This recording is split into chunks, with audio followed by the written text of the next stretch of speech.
बाबा विश्वनाथ की नगरी से स्वागत करते हैं हम आपका स्टडी विद टीम बनारस में। सीटेट के प्रीवियस ईयर पेपर के सीरीज में आज हम लोग डिस्कस करेंगे 21 जनवरी 2022 के हुए ऑनलाइन मोड में पेपर का। इसमें हम लोग इसके सीडीपी पोर्शन को डिस्कस करेंगे। तो आइए बिना देर के स्टार्ट करते हैं क्वेश्चन नंबर 1 से। क्वेश्चन नंबर 1 है कि बालक विकास के सिद्धांतों के संदर्भ में निम्न में से कौन सा कथन सही है। तो इसका सही जवाब है आपका ऑप्शन नंबर 1। विकास शरीर के केंद्रीय भाग से बाहर की तरफ होता है। इसे प्रॉक्सिमल डिस्टल डेवलपमेंट का थ्योरी कहा जाता है। ठीक है, क्या कहते हैं? प्रॉक्सिमल डिस्टल डेवलपमेंट का थ्योरी कहा जाता है। इसमें जो विकास का दिशा होता है वह केंद्र से बाहर की ओर होता है। इसका तात्पर्य यह है कि जो शरीर में सबसे पहले रीढ़ की हड्डी का विकास होता है, फिर उसके बाद हार्ट का विकास होता है, फिर शरीर की भुजाओं का विकास होता है, फिर उसके बाद धीरे धीरे उंगलियों का विकास होता है। यानी कि आपके केंद्र से बाहर की ओर विकास होता है। आइए क्वेश्चन नंबर 2 देखते हैं। हम लोग चारों ऑप्शन को ना डिस्कस करते हुए जो सही जवाब है डायरेक्ट उसी पर टिक करते हुए उसका एनालिसिस करते हुए आगे बढ़ेंगे ताकि वीडियो ज़्यादा लेंदी न होने पाए। क्वेश्चन नंबर 2 है कि बच्चों में भाषा विकास किससे प्रभावित होता है। तो यह किससे प्रभावित होता है? यह होता है आपके आनुवंशिकता एवं वातावरण दोनों से ही प्रभावित होता है। ठीक है, किससे? आनुवंशिकता एवं वातावरण दोनों से ही प्रभावित होता है। बच्चा अपने परिवार में रहकर ही अपने माता पिता की भांति भाषा बोलने का प्रयत्न करता है। इसके साथ ही वह जिस पर्यावरण में रहता है उसके हिसाब से भाषाई अनुकरण का प्रयास करता है। जिस परिवार के बच्चों का संवेगात्मक संपर्क परिवार के सदस्यों से नहीं हो पाता वे भाषा को सीखने में अधिक समय लगाते हैं। आइए क्वेश्चन नंबर 3 देखते हैं। क्वेश्चन नंबर 3 है कि एक प्रगतिशील कक्षा में, तो जहाँ पर भी आपके प्रोग्रेसिव क्लासरूम की बात करें तो इसकी बात किसने की है? जॉन डेवी ने की है। और उन्होंने ही कहा है कि एक प्रगतिशील कक्षा में बच्चा हमेशा एक्टिव होना चाहिए, वह एक सक्रिय खोजकर्ता होना चाहिए। बच्चा करके सीखता है और इसमें जो टीचर की भूमिका होती है वो एक फैसिलिटेटर के रूप में होती है, सुविधादाता के रूप में होती है। तो इसका सही जवाब है आपका ऑप्शन नंबर 2 कि अधिगमकर्ताओं की व्यक्तिगत भिन्नताओं का क्या करना चाहिए? सम्मान करता है आपका प्रगतिशील कक्षा। आइए क्वेश्चन नंबर 4 देखते हैं। क्वेश्चन नंबर 4 है लॉरेंस कोहलबर्ग के नैतिक विकास के सिद्धांत के अनुसार सजा टालने के लिए नियमों का पालन करना किस चरण को दर्शाता है। तो यह आपके पहले चरण को दर्शाता है, प्रथा पूर्व चरण को। ठीक है, लॉरेंस कोहलबर्ग के नैतिक विकास के सिद्धांत के अनुसार सजा टालने के नियमों का पालन करना प्रथा पूर्व चरण को दर्शाता है। नैतिकता इस रूढ़िपूर्व अवस्था का पहला चरण है। यहाँ नैतिक सोच सजा से बंधी होती है। जैसे उदाहरण देखें कि बच्चे यह मानते हैं कि उन्हें बड़ों की बात माननी चाहिए, नहीं तो उन्हें क्या होगा? दंड मिलेगा। आइए क्वेश्चन नंबर 5 देखते हैं। अधिगम प्रक्रिया को सुसाध्य करने के लिए एक अध्यापिका को ऐसे तरीके इस्तेमाल करना चाहिए, यानी कि जो लर्निंग प्रोसेस है उसे अच्छा बनाने के लिए एक अध्यापिका को कैसा तरीका इस्तेमाल करना चाहिए। तो वह है आपका कि जो विभिन्न संकल्पों के बीच संबंध खोजने को महत्व दे, ऐसा तरीका इस्तेमाल करना चाहिए। ठीक है, क्योंकि विभिन्न संकल्पों के मध्य संबंधों का सामंजस्य बनाने से अधिगम प्रक्रिया की सुसाध्यता दर बढ़ जाती है, यानी कि अधिगम बहुत ही अच्छे से होता है। आइए क्वेश्चन नंबर 6 देखते हैं। क्वेश्चन नंबर 6 है कि लेव वाइगोस्की का सिद्धांत मुख्यतः व्याख्या करता है। तो आपका वाइगोस्की सीटेट का फेवरेट टॉपिक में से एक है। इससे 1 से 2 प्रश्न आपका हर साल ही बनता है। ठीक है, तो ये किसका व्याख्या करते हैं? तो यह आपके संज्ञानात्मक विकास में सांस्कृतिक उपकरणों की योगदान को व्याख्या करते हैं। लेव वाइगोस्की ने संज्ञानात्मक विकास में सांस्कृतिक उपकरणों के योगदान की व्याख्या की है। वाइगोस्की के अनुसार संज्ञानात्मक विकास पर सामाजिक कारक व भाषा का विशेष प्रभाव पड़ता है। इसके साथ ही संस्कृति और भाषा विकास में महत्वपूर्ण भूमिका निभाती है। इसलिए इस सिद्धांत को सामाजिक सांस्कृतिक सिद्धांत के नाम से भी जाना जाता है। आइए क्वेश्चन नंबर 7 देखते हैं। क्वेश्चन नंबर 7 है कि क्रिकेट पर वार्तालाप के दौरान एक अध्यापक अधिकांशतः लड़कों से सवाल पूछ रहा है और लड़कियों से नहीं। अध्यापिका की यह क्रिया किसका उदाहरण है? तो यह किसका उदाहरण है? यह आपके जेंडर पक्षपात का उदाहरण है, इसी को तो जेंडर बायस कहा जाता है। ठीक है, किंतु क्वेश्चन नंबर 8 देखते हैं। क्वेश्चन नंबर 8 है कि बाल केंद्रित कक्षा में एक अध्यापिका किसको महत्व देती है? तो अभी ऊपर ही हमने डिस्कस किया था कि बाल केंद्रित कक्षा में क्या होता है, बच्चा सक्रिय होना चाहिए, एक सक्रिय खोजकर्ता, सक्रिय अन्वेषक होना चाहिए, और टीचर कैसा होना चाहिए?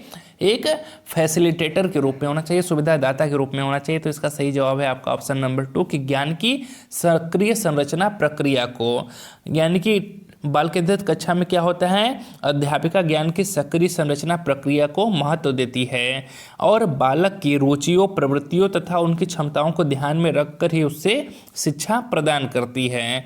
आइए क्वेश्चन नंबर 8 देखते हैं। क्वेश्चन नंबर 9 देखते हैं। निम्नलिखित में से कौन सा बच्चों के सामाजिकरण का प्राथमिक कारक है? तो मोस्ट रिपीटेड क्वेश्चन है, लगभग सबको याद ही हो गया होगा कि प्राथमिक कारक कौन सा है, आपका परिवार होता है। ठीक है, निकटस्थ परिवार बच्चों के सामाजिकरण का क्या होता है, प्राथमिक कारक होता है।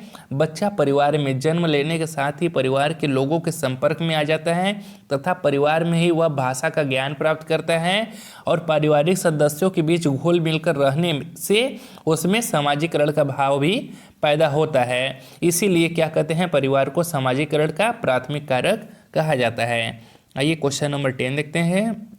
निम्नलिखित में से कौन सा उम्र समूह जीन पियाजे के संज्ञानात्मक विकास के सिद्धांत के मूर्त संक्रियात्मक अवस्था चरण के समनुरूप है?